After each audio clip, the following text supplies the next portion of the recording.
আচ্ছা, এতদিন যে আপনি গল্পের বইতে পড়েছেন তা যদি সত্যিকারের হয় কেমন লাগবে আপনার?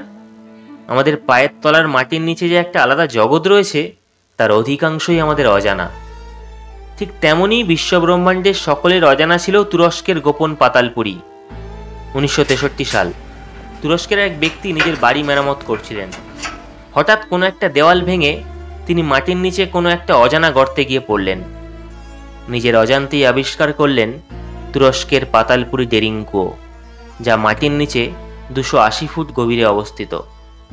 তুরস্কের কাপাদোশিয়াতে মাটির নিচে 18 তলা বিশিষ্ট শহর, যে শহরে বাস করত প্রায় 20,000 মানুষ।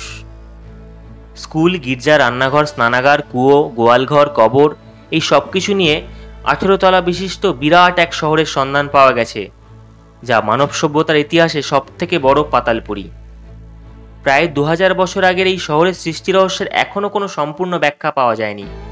অনেক বৈজ্ঞানিকরা বলেন যে তুরস্কের আনাতোলিয়ায় কাপাদোশিয়াতে অনেক বড় আগ্নেয়গিরি ছিল, যার লাভা ক্রমশ ঠান্ডা হয়ে পরিণত হয় নরম শিলায়।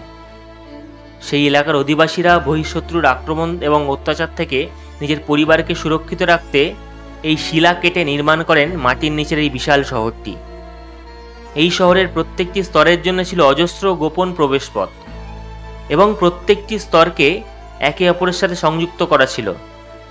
প্রবেশপথগুলির মুখ ছিল ভারী পাথর দিয়ে ঢাকা এবং অত্যন্ত সংকীর্ণ, তবে ভিতরের ঘরগুলো ছিল বেশ বড়। বসবাসের উপযোগী এই পাতালপুরী ছিল গোপন নিরাপদ আশ্রয়স্থল, যেন গোটা শহরটা তলিয়ে গেছে মাটির তলায়।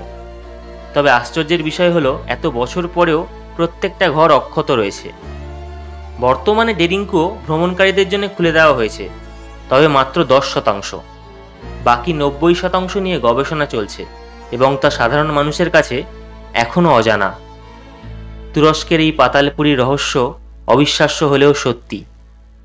এরকম অনেক অজানা তথ্যের ভিডিও দেখতে আমাদের চ্যানেলটিকে সাবস্ক্রাইব করুন। ধন্যবাদ।